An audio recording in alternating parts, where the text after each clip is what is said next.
Today with Jason on. How are you, Jason? Not too bad, Connor. Yourself? I'm not so bad. Welcome to the show.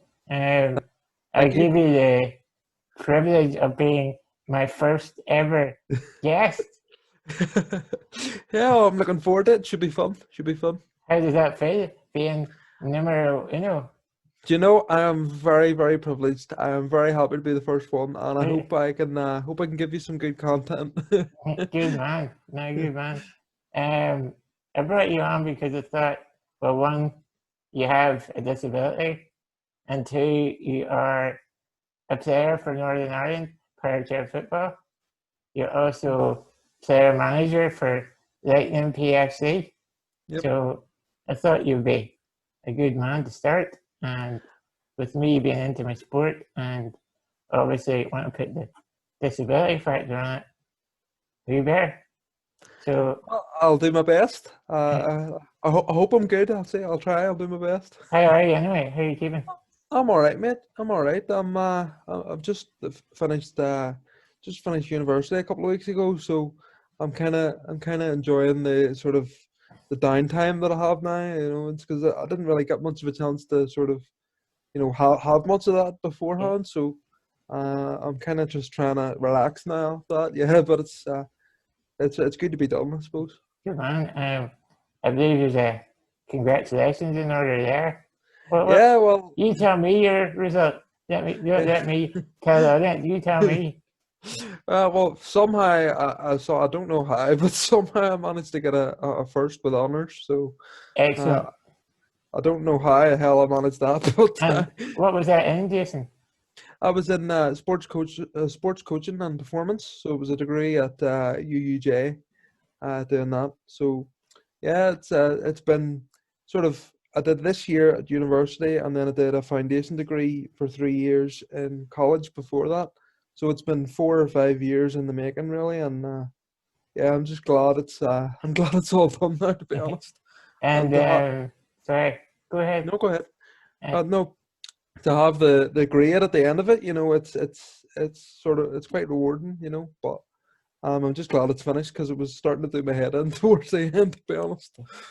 Probably the good thing about it is too that it kept your mind occupied through this lockdown caper. Yeah.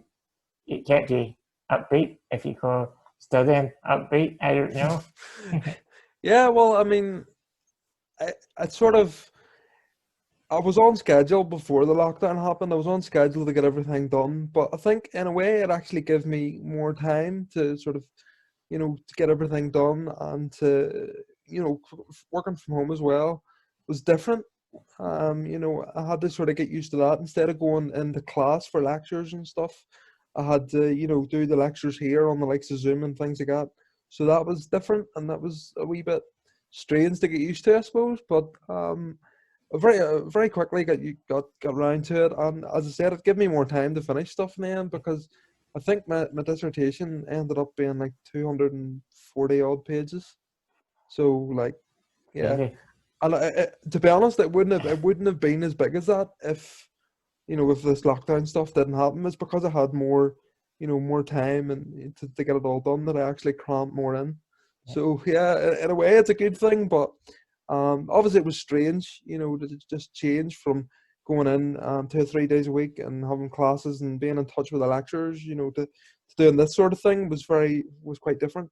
So, but I think I adjusted to it okay, and obviously I've got the grades, so I must have done something right. Really. You're saying there that you're at home.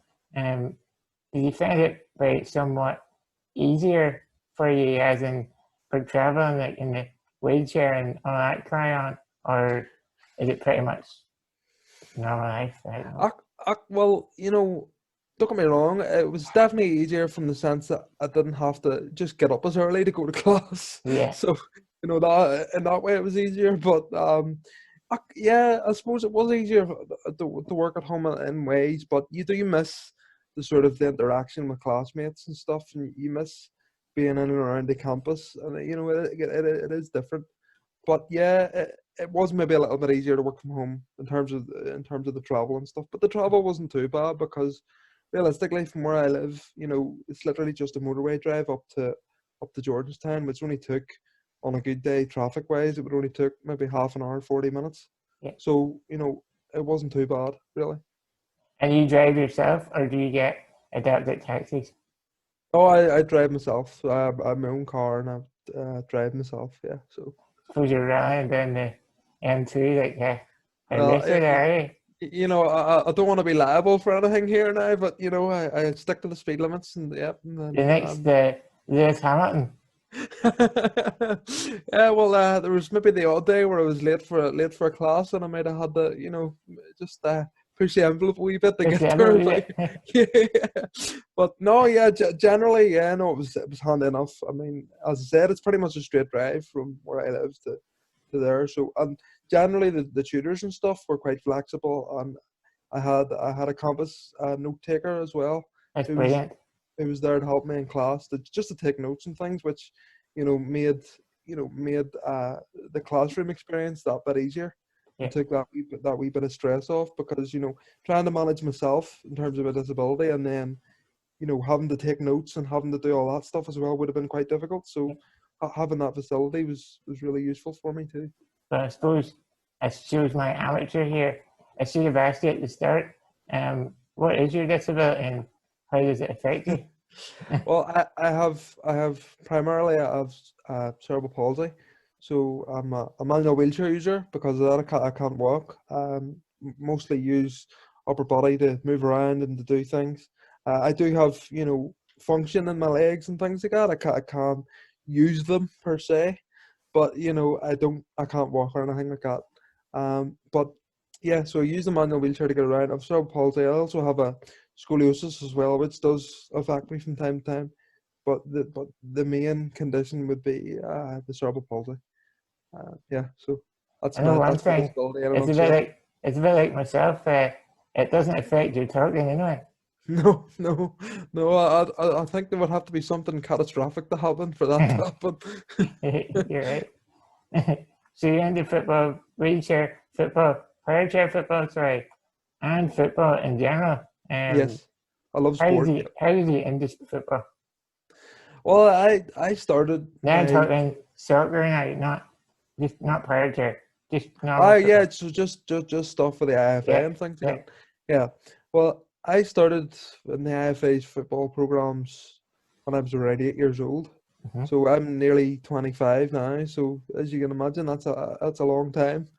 I started doing a thing that was a pan disability scheme that was run by the IFA, and it was a pan disability football club, which had guys and girls of all disabilities and all abilities yeah, competing on the same pitch, yeah, which, as you can imagine, is it's a bit crazy at times, yeah, but it was great fun, and that was my sort of introduction to sort of the social side of sport, in terms of, because there wasn't much competitive action at that point, yeah, so that was more development in terms of helping me to understand sport, understand the game, and to yeah. understand, as I said, the social side of it. And then I was doing that up until, I don't know, I started the power chair in 2010, was it? I think it was, yeah. Yeah, But that's when I started. So we yeah, started together. yeah. So 2010, I think, yeah. I was still doing the pan disability stuff up until about 2012 or 20, yeah, about 2012, I would say. 2011, 2012. I was Okay, still doing it up until then. And obviously then, through that, obviously, I was recommended to try out the power chair program that the IFA were starting up. And I think you were at the first one of the first sessions with me, uh, Connor, if I remember. And it was up in the valley, up in Newton Abbey, I yeah. think, if I I remember remember. it well. Yeah, and Remember it well. We were using the wee boxes for the bumpers and yeah, remember yeah. different tie-ons and all that. Yeah, and we had guys there that were in power chairs, with guys Yeah, there in yeah, manual chairs, and it was equally as crazy as the pan disability stuff at times. It was pretty nuts. We had the massive ball as well, if you remember, I the do. really Yeah. big ball. Yeah, yeah. So Those uh, were the I, days. I got involved in that with yourself, and that was. It's quite strange when you look at it now compared to what it was then. The way it's sort of developed. from then to now is just it's another world, as you know, and so but that was really my starting point, and so the pan disability stuff was really where I started, and then through that obviously got into the power chair program, and that's where I've been ever since. And then you've managed Enlightening. How are they getting on? We're doing well. We're doing well. They obviously because of the conditions at the moment, the season's been postponed or called off, unfortunately. But we're doing okay. We're sitting around mid table, so we're doing all right. We've aspirations to get higher, of course, but we're getting there. We're progressing nicely, I think. Good stuff. And you've obviously played for Northern Ireland and currently Hmm. still playing for them. What Hmm. does it feel like to play for your country? Do you know? It's hard to explain. It sounds so stupid, but it is hard to explain because the amount of emotions and feeling that you get from being able to do that at such a high level, it's you can't buy experiences like that. It's it's special, really. And it doesn't matter what type of sport it is. If you get to represent your country or your county or whatever it is, if you get to represent at a high level sport, it's a huge honor for a start. But it's special the fact that you have this opportunity now to do that. No matter what your disability is, no matter what your life situation is, you can achieve things like that. And that for me was really special because when I was growing up, obviously I watched sport and watched football, idolize players as you grow up and stuff, and you see them playing in World Cups and things, and you sort of think to yourself, well, am I ever going to be able to do that? And I never thought I would be able to because there was nothing when I was a kid. There was nothing like that here. So all of a sudden, I've played in the European Championships now, and um, we've qualified for a World Cup next year, which all being well, You, all being well, I'll be in the squad for that if I do well enough. So yeah, it's a life changing thing that I never thought I would have when I was a kid. So to have that opportunity, it's really special, to be honest. you're saying there you never thought you'd have that opportunity. Have you seen um, society treat people with disabilities develop as you've grown up? Like, what way has it changed? Well, in terms of a sporting background, I always felt that only certain sort of sports had an elite level that you could reach, whereas now almost any sport that you play, there's that development pyramid that you have now for most sports. So you have your sort of development stage, and then you can actually, if you're good enough, you can progress up into elite level in almost any sport. You know yourself with playing bocce now as well. Yeah, There's that opportunity there as well. Whereas back in the day, you maybe only had one or two sports, I disability think it's wise, that would amazing. have. There's so many, so Hmm. many sports out there now for, as you said earlier on, like for all abilities, all Yeah, disabilities. There's just so much out there. I think personally, I think it's great. yeah. You know yourself with the spectrum of disabilities being so wide and so vast in terms of the different conditions that people have, to have all those different options as well is something that I didn't have when I was a kid, and I'm sure you were the same as well when you were Yeah. young. And I'm There a was wee bit older than you too. yeah. Ah, you're not too bad. You're not too bad. Um, but yeah, no, there wasn't the same choice there as well to have for someone that was in the sport and had disability. I always felt that when I was younger, it used to be really about sort of a distraction, from life rather Yeah. than something you can choose to do as a hobby or as potentially a career if you're good enough. Um, so it has changed from then to now, definitely.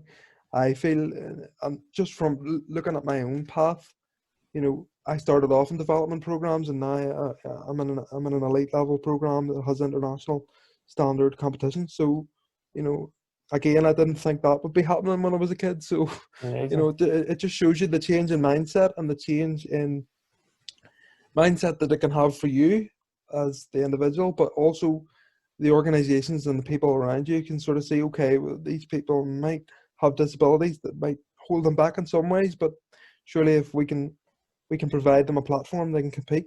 you know, and that's a big difference that I see now compared to years ago, is that there is that platform there for you, I think you it's know. brilliant. What with you having your sporting playing experience and now your degree Mhm. behind you, what is your plan for your future?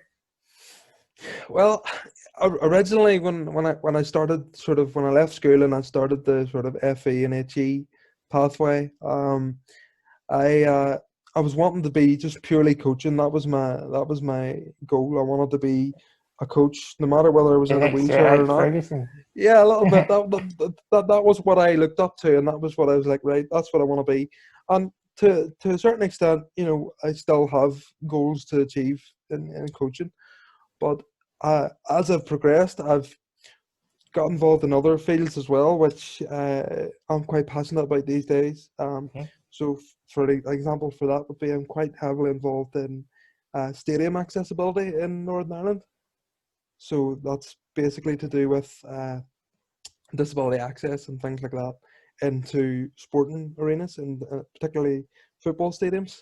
That's the kind of field that I'm moving into at the moment. I have been for the last couple of years now. I've been starting to get involved in that. So yeah, that's probably where I'm going to be going in the next while. And will that cover all disabilities, Yes, or yes. way does that work? That could be wheelchair users. That's blind, deaf. You know, it's every disability you could conceivably think of. Even people with mental health issues covers everything. So That just it's shows that society is even going further forward by developing these things. I think it's important for those things as well. It's about being as inclusive and as open as possible for people. You know, to make it as easy as possible for people to access these services and these facilities is vital, regardless whether you're a wheelchair user or not, or you know whatever your condition may be or Hmm? your disability may be. You know, that's the sort of field that that I'll be involved in going forward, and hopefully we can try and make a bit of a difference in years to come. Because Certainly will.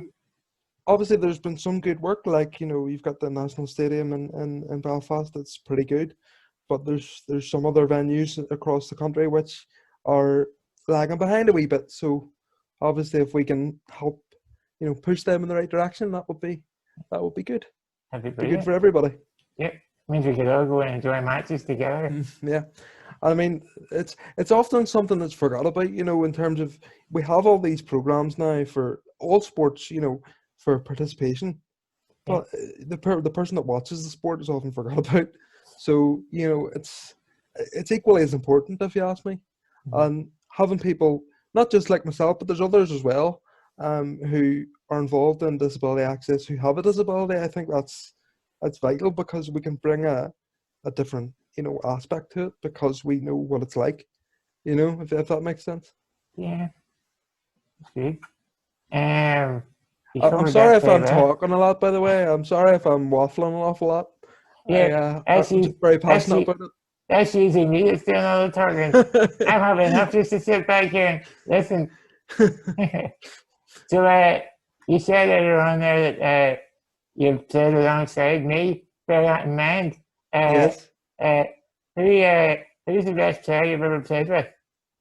Uh, um, uh, Well, I have to say it. am I joking? Answer truthfully. I don't know. Do you know something? A lot of the guys that I've played with and against over the years have been very good, and they bring different qualities to the team.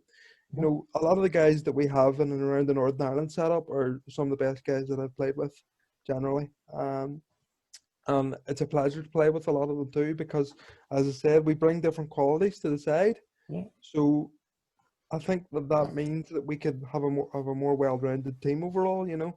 And I think that's a nice environment to play in. And as well, from a coaching aspect as well, it's nice to see players that started playing a few years ago that are really starting to come on as well and get up to the level that they're at yeah. now, which I've seen is, that actually myself. yeah. There's great players out there that are coming up. Like, I mean, I'm 20, I'm 20, 24, 25, and I mean, there's some guys there that are 10 years younger than me. They're going to be pushing me out of my pushing me out of my squad spot soon if I'm not careful. you know how I felt once we first started. I was 22 and you were 14. Yeah, Crazy, isn't it? yeah, it is. It's pretty crazy. Yeah, yeah. So if you were to like advise someone that was about to start parachair football, what would you tell them? Where do you want me to start? Ah, I've got all day. Well, in terms of advice that I would Maybe give the them, audience don't have all day, but sure. do you know the thing that I've noticed about paratrooper football as well? A lot of people seem to think because it's a version of football, you kind of have to like football or know about football to play it, and that's simply not the case. Um, there's plenty of people that I know that have not really any interest in football in general. Association football, but play power football and love it for what it is. And it's something that don't be afraid of the fact that it's football. Personally, it's a team sport, and just happens to be a ball and two goals at either end. That it doesn't necessarily mean that you won't enjoy it for what it is just because it's football. Because I know some people, see football and think, it's not for me, but that definitely it's something that can get you in and get you involved with people, like-minded people that socially as well, because you know yourself, you enjoyed the social aspect of it as much as the Lovely. competitive stuff. Yeah. And obviously, if you want to achieve more than just participation, there's a pathway there for you. So, I mean, it's certainly an option for anybody that wants to play a competitive team sport. Good man. Um, over, as you know, we've been in lockdown and stuff to get there with the old COVID and all that. I'm Yeah. sure it's doing your head in, is it? I to be honest, at the start when it all started, I was paying attention to it and I was keeping an eye on the statistics and watching the news. But see now, I've just switched off as much as I can. Obviously, respect the guidelines and the rules and all the social distance and stuff, as much as possible. But in terms of the current events of COVID and stuff, I've just tried to switch off from it because it's all very negative, and I think there is a light at the end of the tunnel at some stage. We just have to keep plugging away until we get there. Does it scare you, Jason? It scares Um, me, I have to admit. It does scare it me. it did a little bit, yeah. It still does, but I think it's starting to calm down a wee bit now, which is relieving for me a wee bit at least. But in the beginning, I would say around March, April time, when it was really, things were like locking down and it was really serious. I was afraid about it, yeah, definitely. And I mean, not just for myself, for my own health, but also from my family as well. I was worried that I didn't wanna go out to uni, for example, and then bring something home to them, and that that was a worry for me as well as my own health as well. And how Um, you, how are you going to deal with it in the future? Like, we're not out of it and we're not going to be out of it for probably a while. Like, what precautions are you going to take to protect well, yourself and your family? obviously, general hygiene is obviously a very important and something that we've always had to deal with, but I think we're just that bit more aware now of, making sure that you maybe don't shake somebody's hand, maybe just do the elbow bumping thing instead, or keep your distance from someone, or if you're not feeling 100%, maybe don't go out that day, maybe stay in, and so we things like that maybe just change the way I look at things and the way I do things. I mean, I have like 3 or 4 different bottles of hand sanitizer sitting here and using it regularly. And don't get me wrong, I would have used it regular every day anyway.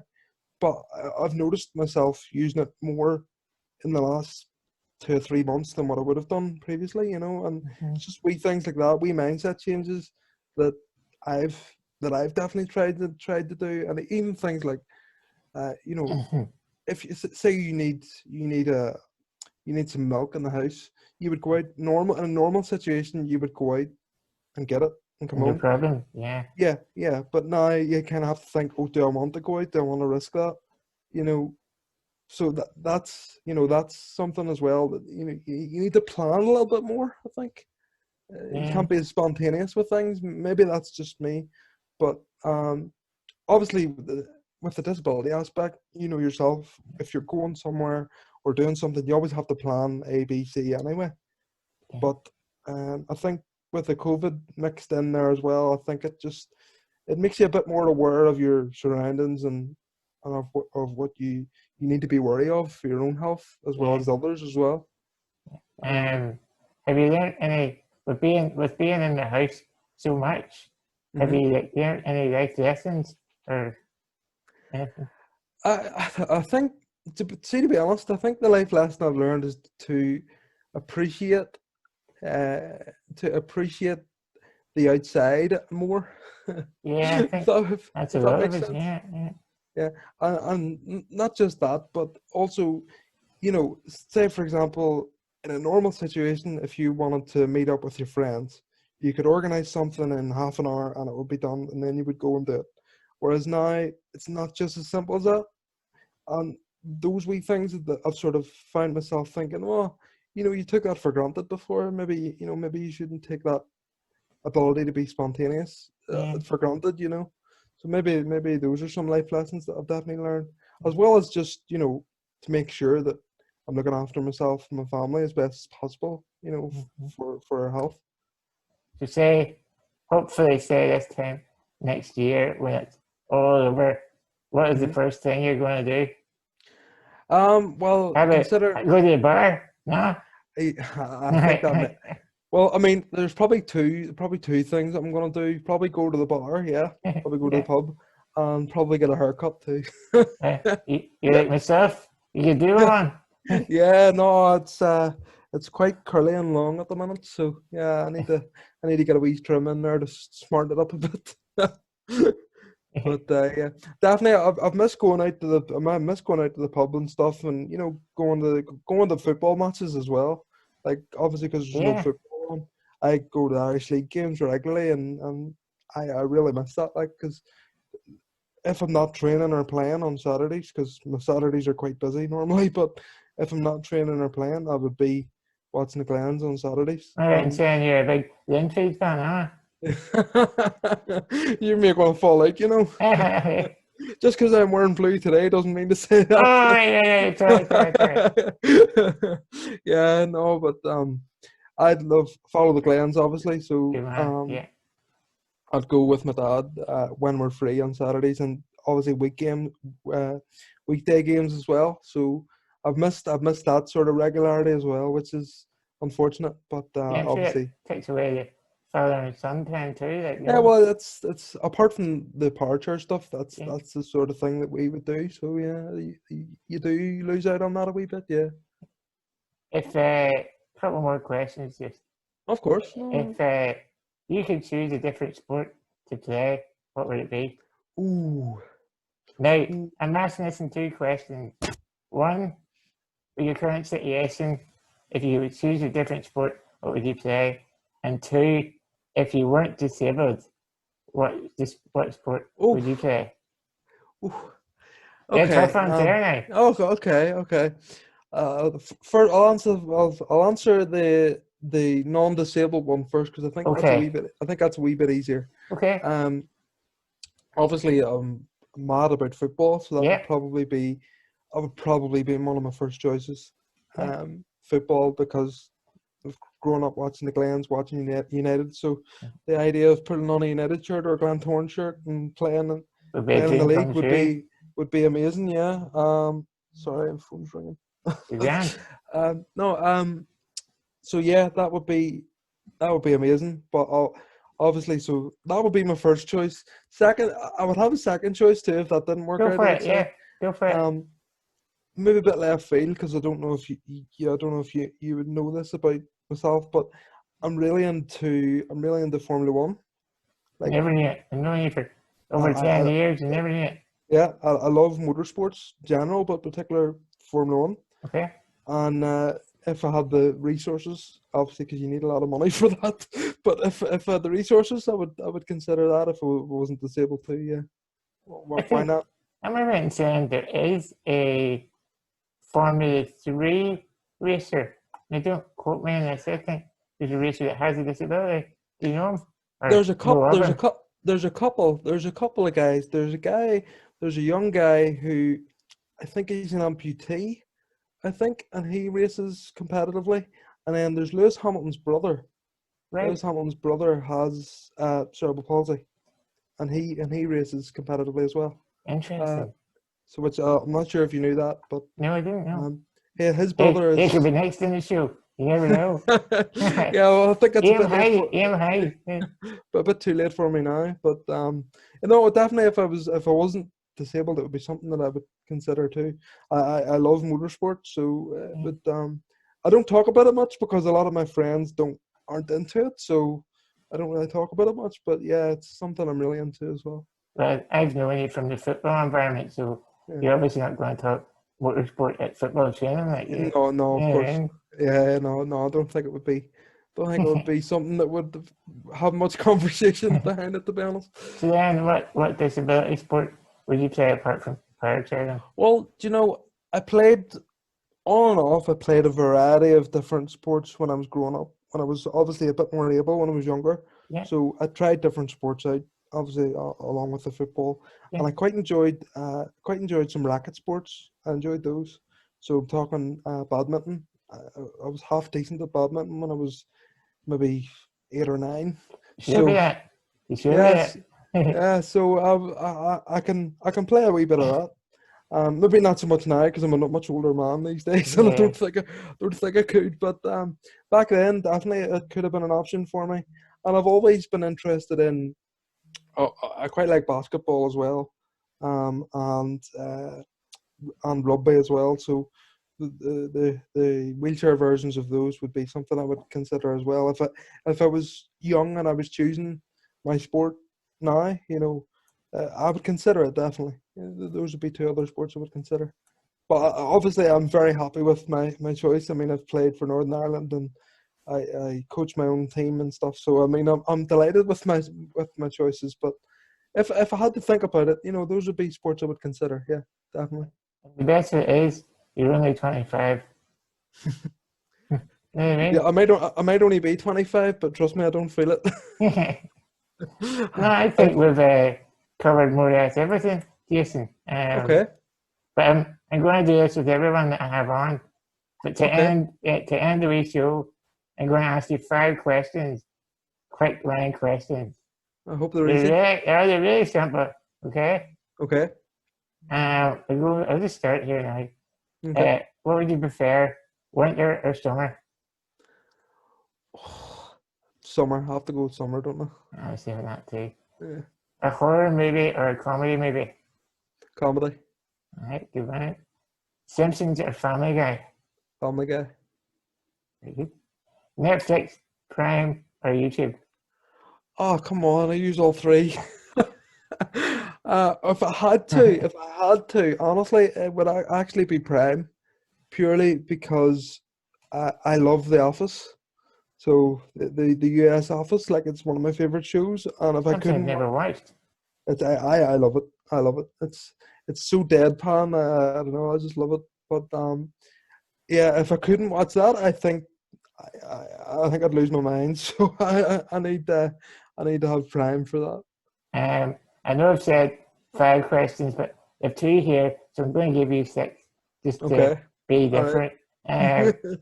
The fifth question is: would you rather watching sport or playing sport? Playing, playing. Yeah, I love watching it too. Like, but if I had to choose, playing, because you just don't get the same experience from watching it as you do playing it. I suppose. fair So. play. Playing it is. And in driving percentage, you've mentioned you're into your Formula One and all hmm that. hmm Would you rather be a passenger or a driver? Driver, 100%. 100% driver. Yeah, yeah, yeah, Good yeah, man. yeah. But I think that was enjoyable, Jason. I really And enjoyed that. That was great fun. I hope it's useful for your blog, and I I'll enjoyed look it forward to too. seeing it. And I'm going to post it. I actually, being honest, I'm going to tell the people that I planned to record it just in case there was any blunders and stuff. But I actually think I might just go for it and post it up, and I hope everybody enjoys it and take something out of it, you know? Well, I certainly hope so, and I hope I've been a good first guest. I hope I've set a high standard for everybody. You've set the bar now, definitely. I'll look forward to seeing everyone else that does it as well. It'll be good. Yeah. And thanks for inviting me as well. I really appreciate it. No, thank you so much And for agreeing. it's been nice to catch up with you too. So Yeah, you um, too. I'll look forward to seeing it posted. And good luck with the blog as well. I see you're doing really well with it. So keep up the good work. I enjoy seeing your posts and stuff. They're really positive. Thank And you. I think you're doing a really good thing there, mate. So And keep it up. trying. No, well, you're not just trying. You're doing a good job, mate. Trust me. Being honest, I'm doing it for more or less something to do. For like, you know yourself with having disabilities. I don't really want to make that excuse either, but it's hard to get a job for anyone. Of course. Never Of course. mind if you have limitations, you know. Yes. Um, Yes. so for me, this is my outlet to do something Yes. productive, and I enjoy doing it, and I feel that I get some sort of fulfillment out of it. So Well, that's my I think reason for doing it. it's important for you to have the fulfillment, obviously, but I think I personally feel looking at the blog and stuff that you've done, I think it has had a really good impact in terms of the perception of disabilities. I think it's a great thing, and I think stuff like this is great, and keep up the good work, honestly, because I think you're doing a great job. I'm Thank not you. just saying because I'm your mate. Like normally I would slag you Now in you my, would slag me. but so you know I'm being genuine when I say that. Well, hey, I'm going to end it here, and I thank Okay, you no very worries. much. Well, thank you as well, Connor. And Appreciate it. great to see you. Great to see you. Yes, you too, mate. You too. Take care. Take care. You too, mate. Bye bye.